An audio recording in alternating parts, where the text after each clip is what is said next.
বয়স ১৩২ হলো কলিমুদ্দিনের। দেশের সবচেয়ে বৃদ্ধ ধারণা করা এই মানুষটির জীবনে কি আর পাওয়ার আছে? বর্তমান সময়ে যেখানে ছেলে কিংবা নাতি নাতনি দেখাই ভাগ্যের, সেখানে নাতিপুতি এবং খুতি দেখার সৌভাগ্য হয়েছে কলিমুদ্দিন শিকদারের। আহ, কি সৌভাগ্য তার!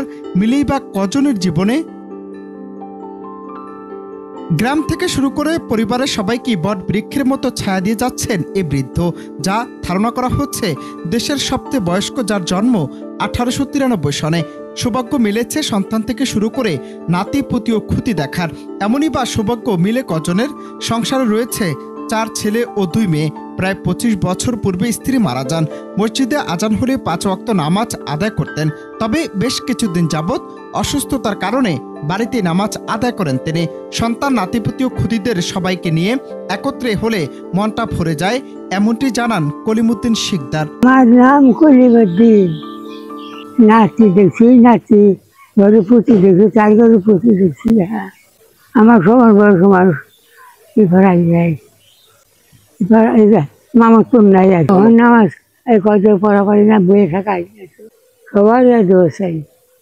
হ্যাঁ হ্যাঁ, আমার ছেলে 4 জন, মেয়ে 2 জন। আল্লাহ আমারে বাঁচিয়েছে, আল্লাহর নিয়মত আল্লাহ আমার খাই বানিয়েছে। আল্লাহর নিয়মত মানুষের কিছু নাই। আল্লাহ আমার আরো কয়েকদিন রাখছে, আল্লাহ জানে। নাতির ঘরের ক্ষতি হতে পেরে অনেক আনন্দিত কলিমুদ্দিনের নাতির ঘরের ক্ষতি, কারণ এখনো বড় বাবাকে দেখার সৌভাগ্য হয়েছে তার।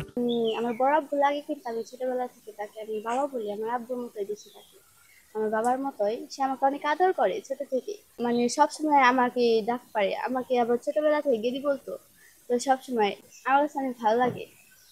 হ্যাঁ, অনেকটা আছে। আমার আব্বুর আমি যে চোখে দেখি, আমি তার একাত্তই, মানে সেম টু সেম সেই জন্য। বাবার বয়স হয়ে গেল 132, ছেলের বয়স 80 বছর। এ পর্যন্ত 4 পুস্তান চলে গেছে।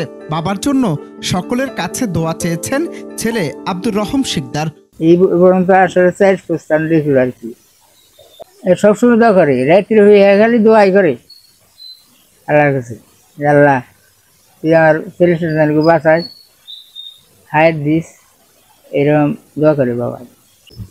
এই যে বাজারে গেলে সবাই কাছে দোয়া চাই যে আল্লাহ তুই মানুষের কাছে চাই, মসজিদে যাই মসজিদে করে, হুজুরের কাছে আল্লাহ আমাকে দোয়া করে নি, আর বাবা জানি সুস্থ থাকি, আমি জানি সুস্থ থাকি। দেশের মানুষের কাছে দোয়া চেয়েছেন পরিবারের সদস্যরা, কলিমুদ্দিন যেন ভালোভাবেই জীবনযাপন করতে পারেন।